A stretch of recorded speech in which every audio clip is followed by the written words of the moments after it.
जम्मू कश्मीर के अनंतनाग जिले के पहलगाम में आतंकी हमले में शुभम द्विवेदी की हत्या कर दी गई थी। बुधवार रात लगभग 2 बजे शुभम का शव पैतृक आवास हाथीपुर गांव पहुंचा। आधी रात के समय परिजन, रिश्तेदार और बड़ी संख्या में ग्रामीण शुभम के शव का इंतजार कर रहे थे। सन्नाटे को चीरते हुए जब एम्बुलेंस का सायरन सुनाई पड़ा तो चीख पुकार मच गई। एम्बुलेंस घर के बाहर रुकी तो परिवार बिलख पड़ा। चीख पुकार से पूरा गांव दहल उठा।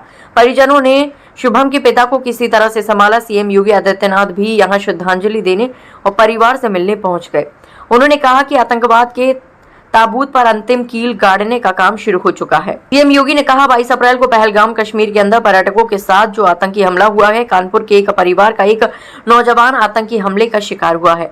शुभम द्विवेदी 2 महीने पहले ही जिसकी शादी संपन्न हुई थी, ये पहलगाम का आतंकी हमला, ये क्रूर, विभत्स, कायराना हरकत है। देश और दुनिया के हर सभ्य समाज ने इस घटना की निंदा की है। ये घटना बताती है कि आतंकवाद अब अपनी अंतिम सांस ले रहा है। निर्दोष पर्यटकों पर हमला, जाति धर्म पूछ करके हिंदू बहन बेटियों के सामने उनका सिंदूर उजाड़ा गया। ये कोई भी सभ्य समाज स्वीकार कतई नहीं कर सकता है। लोगों के गुस्से और पाकिस्तान के खिलाफ नारेबाजी के बीच सीएम ने कहा, भारत सरकार के आतंकवाद के प्रति जीरो टॉलरेंस की जो नीति रही है वह प्रभावी तरीके से आतंकवाद को नेस्तनाबूद करेगी। अब इसके ताबूत पर अंतिम कील ठोकने की शुरुआत हो चुकी है। पीएम की अध्यक्षता में जो निर्णय लिए गए हैं, गृह मंत्री ने खुद वहां का दौरा किया। आगे की रणनीति के साथ ही पूरा भारत आतंकवाद के प्रति जीरो टॉलरेंस की नीति के साथ आगे बढ़ रहा है। 22 अप्रैल को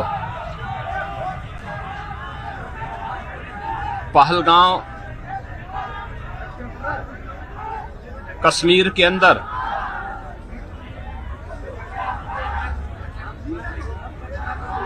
पर्यटकों के साथ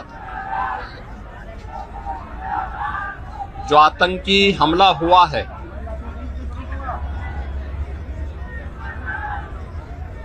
कानपुर का एक परिवार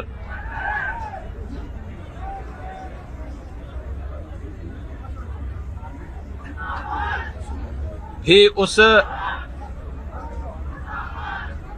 आतंकी हमला का शिकार यहां का एक नौजवान हुआ।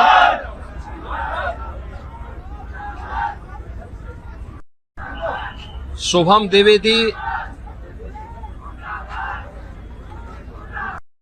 2 महीने पहले ही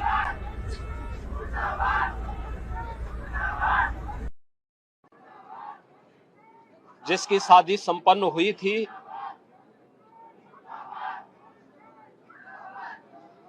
यह पहलगाम का आतंकी हमला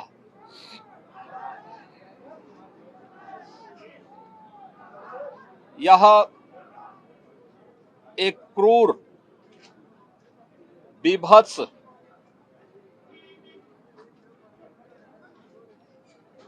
कायराना कृत्य है। न केवल देश ने बल्कि दुनिया के हर सभ्य समाज ने इस घटना की निंदा की है।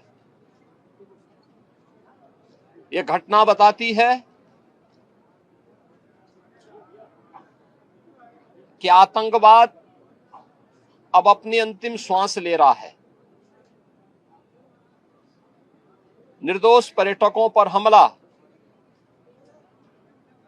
जाति और धर्म पूछ करके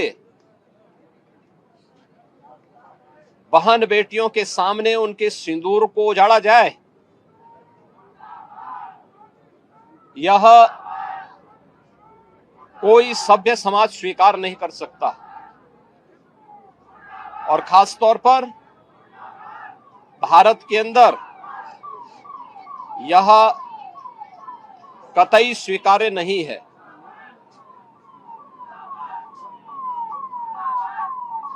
भारत सरकार की आतंकवाद और उग्रवाद के प्रति जीरो टॉलरेंस की जो नीति रही है,